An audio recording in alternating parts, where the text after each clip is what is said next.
दोस्तों, आपको वह सच्ची कहानी नहीं पता जो हम आपको आज बताने जा रहे हैं। ये एक भूतिया गुड़िया की असली कहानी है। आपने आज से पहले जो भी भूतिया गुड़िया की कहानी सुनी होगी वे सभी असली नहीं होंगी, लेकिन जिस गुड़िया के बारे में हम बात करने जा रहे हैं वो आज भी इस दुनिया में है। इस गुड़िया को कोई भी अपने घर में नहीं रखना चाहता। इसकी वजह जानकर लोगों की रूह कांप उठती है। संभव है कि आपने किसी हॉलीवुड हॉरर फिल्म में भी इसके बारे में देखा सुना होगा। कहा जाता है कि इसकी असली कहानी कुछ और है। दरअसल इस गुड़िया को भूतिया इसलिए कहा जाता है क्योंकि माना जाता है कि यह गुड़िया जीवित है। फिल्म एनाबेल क्रिएशन में इसके बारे में जो दिखाया गया है वो इस गुड़िया की सच्ची कहानी से अलग है। अमेरिकन लेखक जॉनी ग्रुएल ने सबसे पहले अपनी एक रचना में इसका जिक्र किया था, लेकिन सच ये है कि बेहद रहस्यमयी ढंग से ये डॉल उनकी जिंदगी में आई थी। इसके बारे में जानकर आपको बेहद ताज्जुब होगा।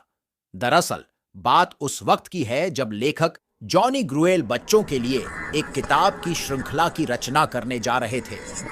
उन्होंने रेज डी अन्न सीरीज। जॉनी ने जब अपनी बेटी को डॉल के साथ खेलते हुए देखा तो उन्हें रेज डी अन्न स्टोरीज लिखने का आइडिया आया। पर दुख की बात यह थी कि 13 साल की उम्र में ही मार्सेल की मौत हो गई।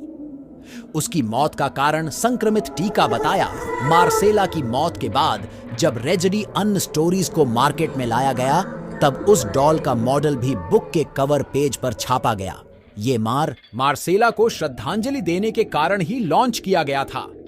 पर हैरानी की बात यह थी कि मार्सेला की मौत के बाद असली एनाबेले डॉल जिससे मार्सेला खेला करती थी वो अचानक घर से कहीं गायब हो गई। जिस रहस्यमयी ढंग से ये डॉल उस घर में आई थी ठीक वैसे ही वो वहां से लापता हो गई। किसी को नहीं पता था कि वह गुड़िया कहां गई। मार्सेला ने उसके बारे में पता लगाने की काफी कोशिश भी की, लेकिन उसका पता नहीं चला। और फिर एक दिन वो असली डॉल एक एंटीक शॉप में मिला।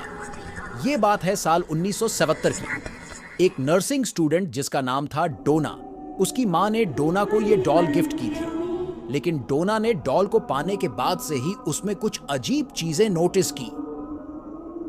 डोना ने देखा कि डॉल अपने आप ही पोजीशन चेंज कर रही थी। कभी कभी डोना डॉल को एक रूम में रख के कहीं बाहर जाती थी तो वापस लौटने पर वह डॉल उसे वहां नहीं मिलती थी। तलाशने पर उसे वो गुड़िया घर के किसी दूसरे कोने मिलती थी। एक दिन डोने ने कमरे में लौटने के बाद देखा कि डॉल के हाथ और पीठ पर खून के धब्बे लगे हुए हैं। वो दहशत भरा ये नजारा देखकर बुरी तरह कांप गई। डोना को समझ आ गया था कि उसके साथ कुछ बुरा हो रहा है। इसके बाद डोना ने फौरन पैरानॉर्मल एक्टिविटी एक्सपर्ट एड और लॉरेन को बुलाया। एड और लॉरेन ने जब पाया कि यह डॉल भूतिया है तब डोना और ज्यादा डर गई। उसने उस गुड़िया को वहां से ले जाने के लिए कहा। एड और लॉरेन उस वक्त उस गुड़िया को अपने साथ कार में ऑनकल्ट म्यूजियम में ले गए, लेकिन कार से जाते वक्त ही डॉल ने कुछ ऐसी हरकत शुरू कर दी जिसका अंदाजा उन दोनों को नहीं था। दरअसल गुड़िया ने अपनी पूरी ताकत से उन्हें रोकने की कोशिश की। गुड़िया ने बार बार डॉल कार का स्टीयरिंग घुमाने की कोशिश की, मानो कि वो उन्हें कहीं और ले जाना चाहती है। बड़ी मुश्किल से एड और लॉरेन अपनी मंजिल तक पहुंचते हैं। एड और लॉरेन उस शापित भूतिया डॉल को अपने म्यूजियम मंत्र से एक कांच के बक्से में बंद करके रख देते हैं। माना जाता है कि आज भी उसकी भूतिया ताकत एक्टिव है। इसी कारण से उसके पास किसी को जाने नहीं दिया जाता। अगर कहानी अच्छी लगी हो तो दोस्तों चैनल को सब्सक्राइब जरूर कर देना।